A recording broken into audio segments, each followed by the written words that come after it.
All in one நண்பர்கள் அனைவருக்கும் வணக்கம்.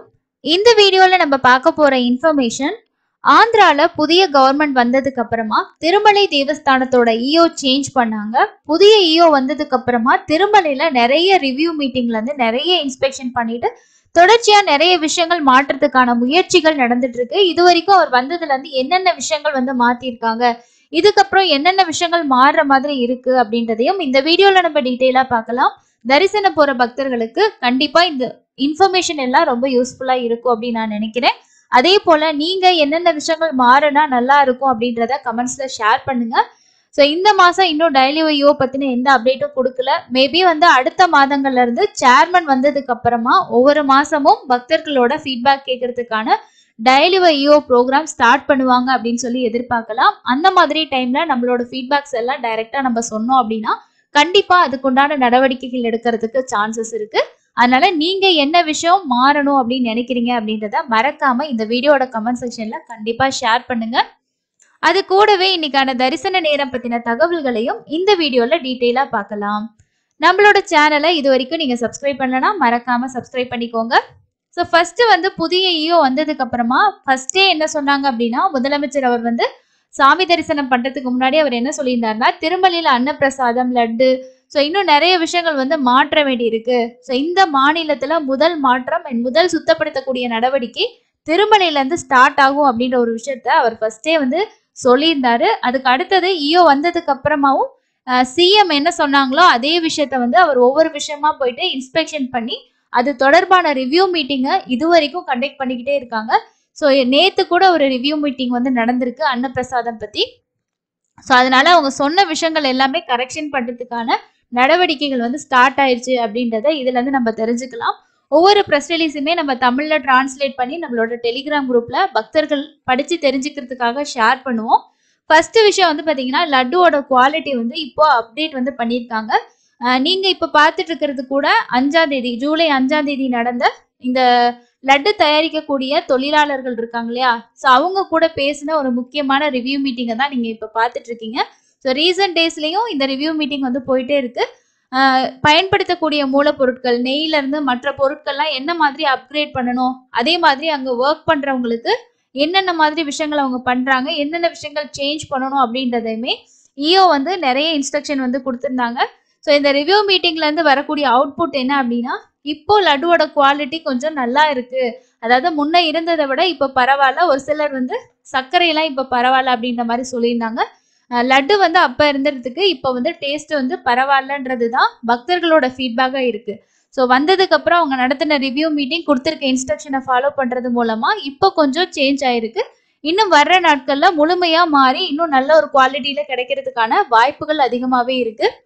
இது புதுசா அவர் வந்ததுக்கு அப்புறம் இது வரைக்கும் நடந்திருக்கக்கூடிய மாற்றம் லட்டுல. அதே மாதிரி அடுத்ததா இருக்கக்கூடிய முக்கியமான விஷயம் நிறைய பேர் ஃபேஸ் பண்றது, இந்த ஆன்லைன்ல தர்ஷன் டிக்கெட் ஆகட்டும், ஆஃப்லைன்ல ரூம், ஆன்லைன்ல ரூம், இந்த மாதிரி புக் பண்றதுல இருக்கக்கூடிய புரோக்கர்ஸோட தலையீடுகள் ரொம்பவே அதிகமா இருக்கு அப்படின்றது முக்கியமான ஒரு விஷயம். ஸோ இப்போ ரூம் எல்லாம் நிறைய பக்தர்களுக்கு ப்ராப்பரா கிடைக்கிறது இல்ல. நிறைய விலை கொடுத்து புரோக்கர்ஸ் ரூம்ஸை எடுத்துக்கிட்டு அவங்க ஒரு ஓனா அமௌண்ட் வச்சுக்கிட்டு சேல்ஸ் பண்ணக்கூடிய விஷயங்களும் நடந்துட்டு இருக்கு. ஸோ அதை எல்லாமே கட்டுப்படுத்துறதாகவும், அதே மாதிரி ஒருத்தவங்க ஒரு தரிசனம் தான், ஸோ நிறைய பேத்துக்கு தரிசனத்துக்கான அந்த வாய்ப்புகள் கிடைக்கணும் அப்படின்றதுக்காக இப்போ அவங்க என்ன பண்ண போறாங்கன்னா, ஆதார் நம்பரோட தரிசன டிக்கெட்டை லிங்க் பண்றதுக்கான பாசிபிலிட்டிஸ் பத்தி டிஸ்கஷன் நடந்துட்டு இருக்கு. இன்னும் ஃபைனல் அதுக்கான முடிவு வரல. ஆதார் டிபார்ட்மெண்ட்டோட இது எப்படி லிங்க் பண்ணலாம், ஸோ லிங்க் பண்ற மாதிரி இருந்துச்சுன்னா கண்டிப்பா அத்தன்டிகேஷன் அவங்க லிங்க் பண்ற மாதிரி தான் இருக்கும். ஸோ மேபி நம்ம புக் பண்ணும்போது நம்மளோட ஆதார் கார்டு கூட லிங்க் பண்ணியிருக்கக்கூடிய மொபைல் நம்பர்ல நம்ம ஓடிபி வெரிஃபை பண்ணாதான் நம்மளோட டிக்கெட்டும் இதுவும் லிங்க் ஆகிற மாதிரி இருக்கும். அந்த ப்ரொசீஜரை உங்களோட சிஸ்டத்துல எப்படி அப்டேட் பண்றது, ஸோ அந்த மாதிரியான விஷயங்கள் பேசிட்டு இருக்காங்க. இப்படி கொண்டு வந்துட்டாங்க அப்படின்னா ஒரு நபர் ஒரு ரூம் தான் புக் பண்ண முடியும் ஒருத்தவங்க பேர்ல. அதே மாதிரி தரிசன டிக்கெட்டும் மல்டிபிள் டிக்கெட்ஸ் புக் பண்றதை இதுல ரெடியூஸ் பண்ண முடியும். ஏன்னா ஒரு டைம் அவங்க அத்தன்டிகேஷன் கொடுத்து புக் பண்ணிட்டா அந்த டிக்கெட்டோட அவங்களோட ஆதார் லிங்க் ஆயிரும். இன்னொரு டிக்கெட்ஸ் அவங்க வேற டிக்கெட் ஏதாவது புக் பண்ண போகும்போதும் ஏற்கனவே தர்ஷன் டிக்கெட் இருக்கு, இந்த மாதிரி அவங்க ஐடென்டிஃபை பண்றதுக்கும் இந்த சிஸ்டம் மூலமா வாய்ப்பு இருக்கு.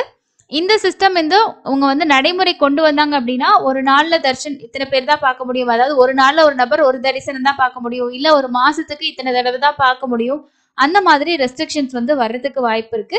இப்போதைக்கு இது பத்தின டிஸ்கஷன் தாங்க போயிட்டு இருக்கு. ஃபைனல் முடிவு எதுவுமே வரல. ஸோ வந்ததுக்கு அப்புறமா தான் நமக்கு இதுல என்ன மாதிரி ரூல்ஸ் கொண்டு வர போறாங்க, இதுல என்ன மாதிரி ரெகுலேஷன்ஸ் வந்து இருக்க போகுது அப்படின்றது தெளிவா தெரியும். வந்தா கண்டிப்பா நிறைய பக்தர்களுக்கு அது பயனுள்ளதா தான் இருக்கும். ஏன்னா ரூம் கிடைக்கல அப்படின்ற பிரச்சனை நிறைய பேர் ஃபேஸ் பண்றாங்க.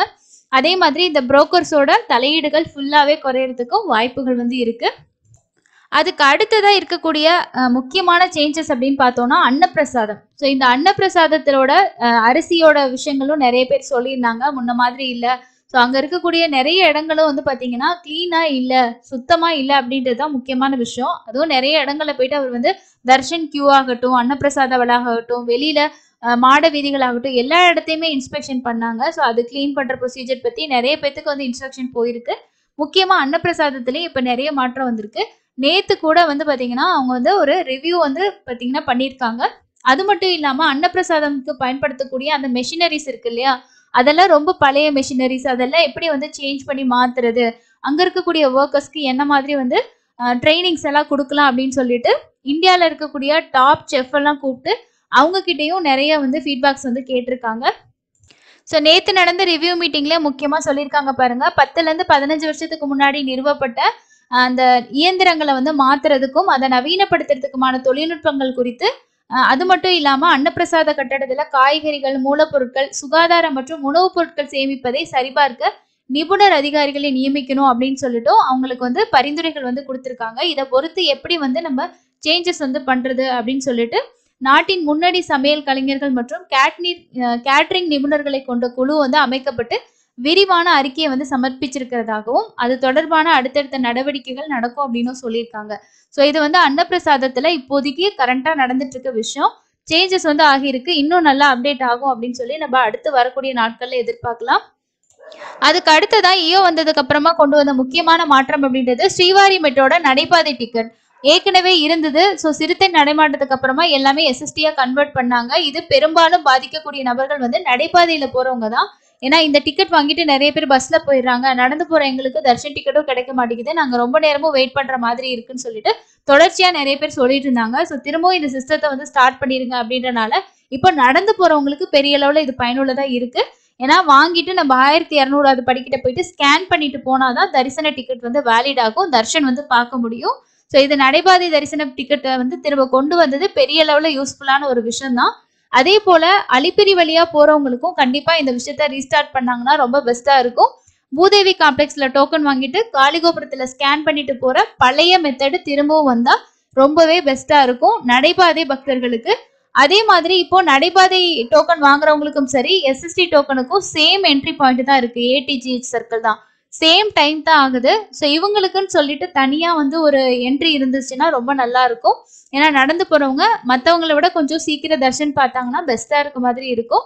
மேபி இதுல ஏதோ சேஞ்ச் கொண்டு வருவாங்களான்னு தெரியல, ஆனா கொண்டு வந்தா நல்லா இருக்கும். நெக்ஸ்ட் டெய்லி ப்ரோக்ராம்லாம் நடந்ததுன்னா கண்டிப்பா நீங்களும் லைன் கிடைச்சா இதை பத்தி ஷேர் பண்ணுங்க. அதை பத்தி திங்க் பண்ணி அதுல ஏதாவது அவங்களுக்கால சேஞ்ச் பண்ண முடியுமா அப்படின்னு சொல்லிட்டு கொண்டு வரதுக்கும் வாய்ப்புகள் வந்து இருக்கு. அதே போல திருமலையில இருக்கக்கூடிய கடைகள்ல வந்து விற்கக்கூடிய பொருட்கள் வந்து டிடிடி சொல்லியிருக்கக்கூடிய பிரைஸ்ல தான் சேல்ஸ் பண்ணணும் அப்படின்றது டிடிடியோட இன்ஸ்ட்ரக்ஷன் தான். ஆனா நிறைய கடைகள்ல அவங்க சொல்லக்கூடிய ரேட்டை விட அதிகமான விலைக்கு தான் விற்கிறாங்க.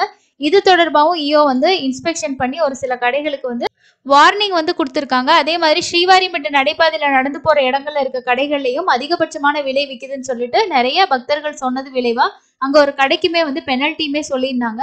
ஸோ அதனால இப்போ எல்லா இடங்கள்லையுமே தொடர்ச்சியா இன்ஸ்பெக்ஷன் நடந்துகிட்டே இருக்கு. இன்னும் நிறைய மாற்றங்கள் வந்து வரணும், கண்டிப்பா பண்ணுவாங்க அப்படின்னு சொல்லி எதிர்பார்க்கலாம். ஸோ இப்போதைக்கு ஈயோ வந்ததுக்கு அப்புறமா பண்ணியிருக்க முக்கியமான அப்டேட் இதுதான். ஆன்லைன் புக்கிங், ஆஃப்லைன்ல இந்த மாதிரி எந்த சேஞ்சஸும் வந்து பெருசா வரல. ஸோ இனி வர நாட்கள்ல வரதுக்கு சான்சஸ் இருக்கு. என்ன அப்டேட் வந்தாலும் தெரிஞ்சுக்கிறதுக்கு சேனலை ரெகுலரா வாட்ச் பண்ணுங்க.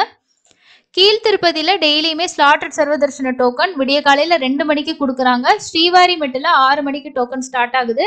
எல்லா இடத்துலையுமே முதல்ல வரவங்களுக்கு முன்னுரிமை அப்படின்ற பேசிஸ்ல தான் டோக்கன் கொடுக்குறாங்க. வர்ற வரைக்கும் கொடுப்பாங்க. டோக்கன் முடிஞ்சிச்சுன்னா ஒன்ஸ் கவுண்டரை வந்து க்ளோஸ் பண்ணிட்டு அடுத்த நாள் வந்து ஸ்டார்ட் பண்ணி கொடுப்பாங்க. அந்த மாதிரி டைம்ல நீங்க நேரடி சர்வதர்ஷனம் கூட நீங்க போய்க்கலாம். திருமலையில பக்தர்களோட கூட்டம் வந்து பாத்தீங்கன்னா நார்மலா தான் இருக்கு. நேற்று தர்ஷன் பார்த்த பக்தர்களோட எண்ணிக்கை 73,353 பேர் பார்த்திருக்காங்க. நேரடி சர்வதர்ஷனம் 31 கம்பார்ட்மெண்ட் வந்து ஃபில் ஆகி இருக்கு. அதே போல ஒரு 15ல இருந்து 18 மணி நேரம் வந்து ஆகுது. எஸ்எஸ்டி டோக்கன்ல சாமி பார்க்கறதுக்கு 3ல இருந்து 5 மணி நேரமும், 300 ரூபா தரிசனத்துக்கு 2ல இருந்து 4 மணி நேரம் ஆகலாம்.